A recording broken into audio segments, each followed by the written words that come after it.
welcome to Smokin with Swami. I'm Swami Chaitanya. I'm Nikki Listretto. Tipu the Wonder Dog's with us today. A special guest appearance. Okay, Tipu. Yes, how you doing, boy? Okay. So, anyway, we're still talking about the summer of love now. It's Well, it's a good thing to talk about all year long because this is a very special year. It is the 50th anniversary. And there are going to be lots of celebrations in the city. I am glad to hear. Right. There's a lot of people that are... There's lots of various ones. Every neighborhood's doing something, I even heard. Yeah, that the neighborhoods are... like neighborhoods like the Excelsior District, right? I didn't ever think a hippie ever lived in the Excelsior District. They probably did. So what? Wait. The weekend hippies. Does this mean that hippies become commercialized? No. But think about it. Hey, think of all the things hippies started. Granola.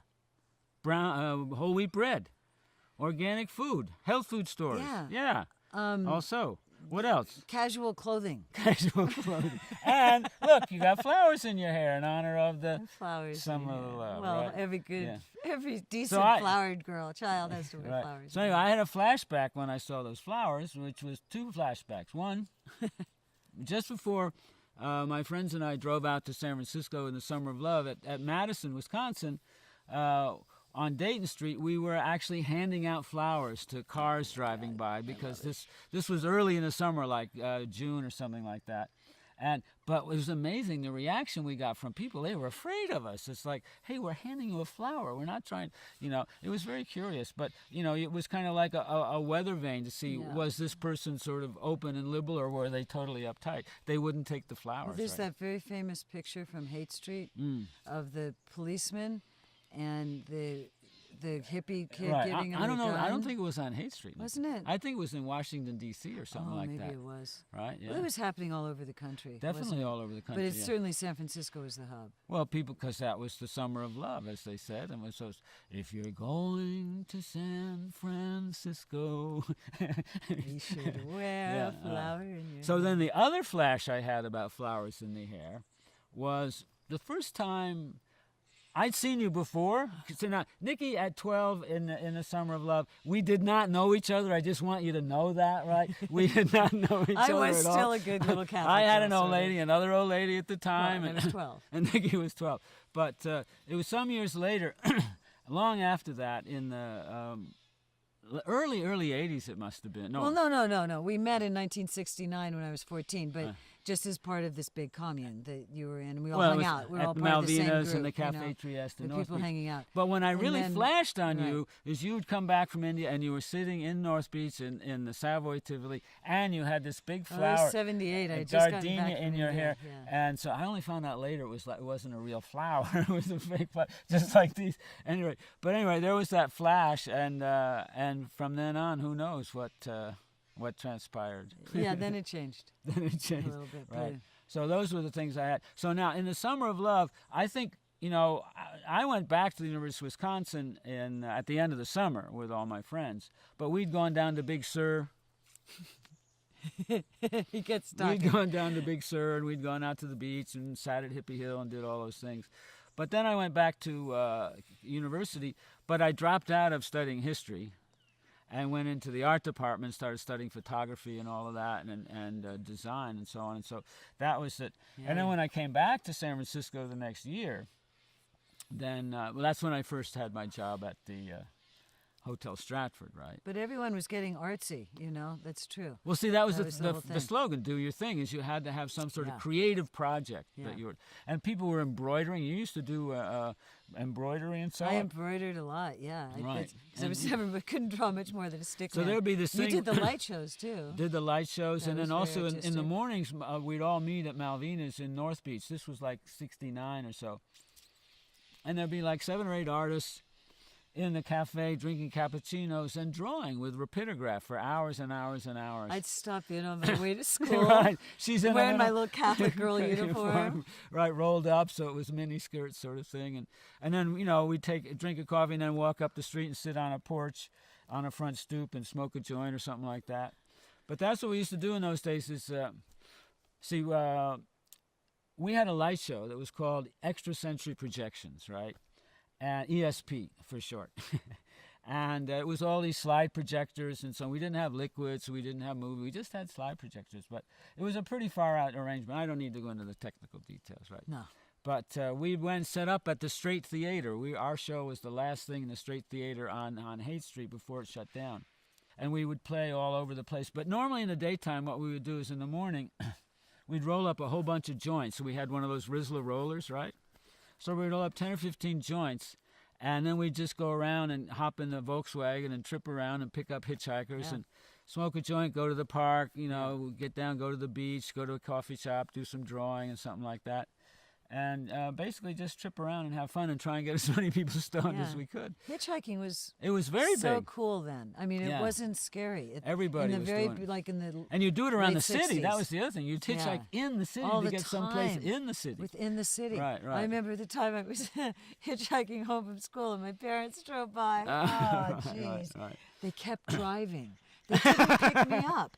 Right. Can you imagine? They didn't pick me up, and they knew that way I'd sweat it out till I got home until that night around the dinner table. Your dad, yeah. You know, I saw this young lady hitchhiking today. Right. She So we had a resembled you. commune on 2002 Buchanan Street, our light show people. And what do we pay? We paid $175 a month rent. And there were 3 bedrooms and a living room and a big kitchen and an entryway. Yeah. It was great. It was really lovely. And but by the end of it, we were also broke because none of us had jobs. We had unemployment, and some people had welfare and so on. And at a certain point, the city takes its toll as it can. Yeah. And we couldn't us pay our along- electric bill. So many people just decided, hey, it's time to leave. It's time to go wherever they went. And some people went to Hawaii. There was that's when Maui Wowie got started. A lot of people went to Mexico, of course, and south of the border. India, the whole India tribe. A lot of people went to India for sure, or even just to Amsterdam, Europe, on the way. Or the overland. I mean, right. Or people went to Morocco. A lot of That's people went to show. Morocco. Yeah, right. Yeah. Oh, that's another show. A whole other thing. We could digress there forever. And then there's the people that came north to these mountains and up to Mendo God, and you can see Humboldt and why, so on. Right. Yeah. you know. Like I remember getting my first weed, right? What did it come in?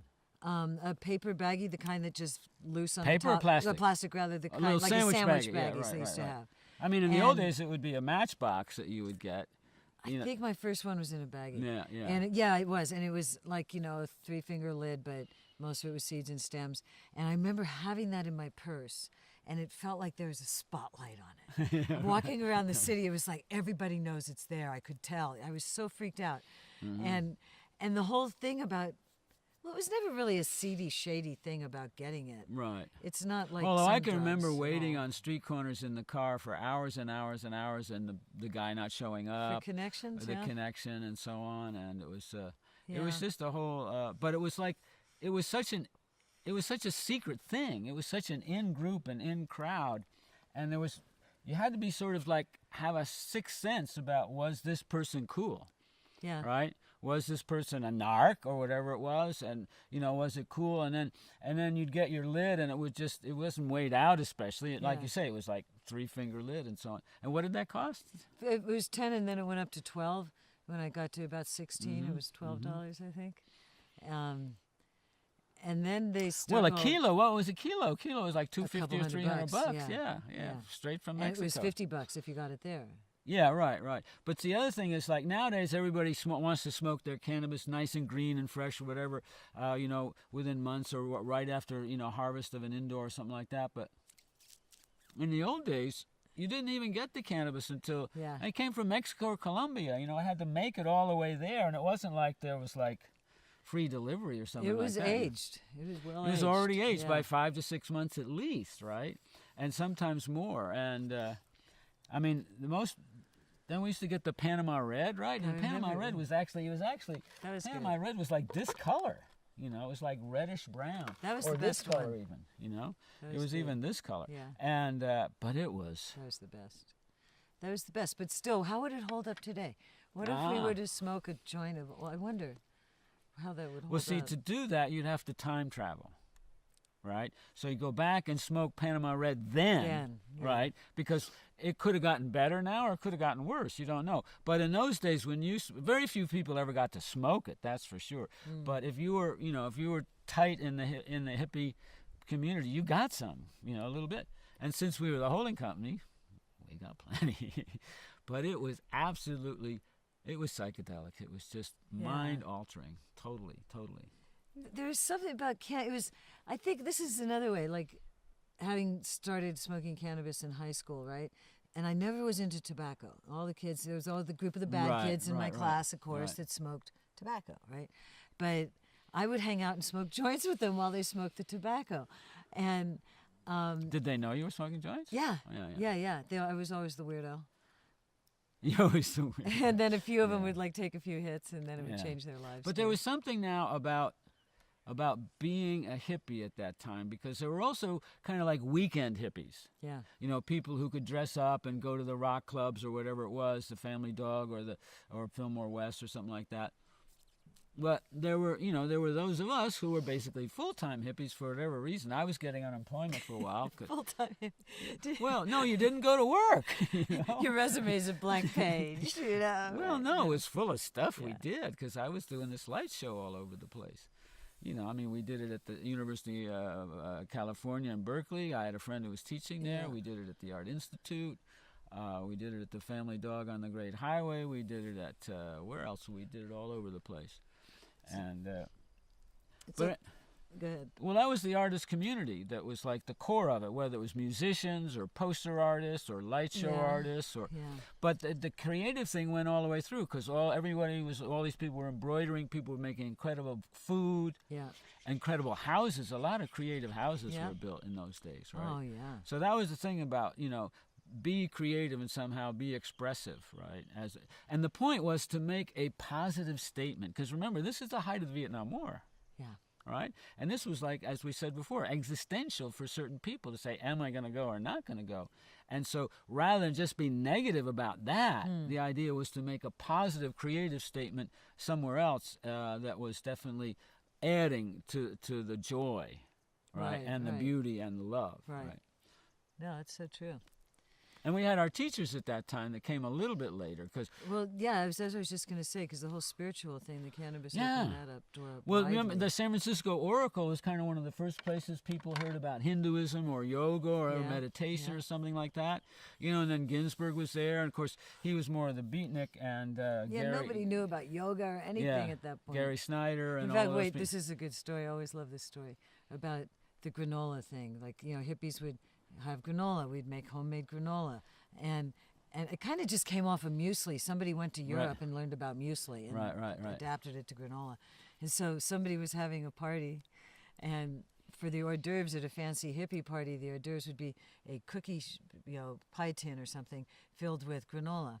And that's what people were eating. And at a certain point, somebody looked over, and the cat was taking a dump in it. Oh, God. Because it looked like kitty litter. Kitty litter.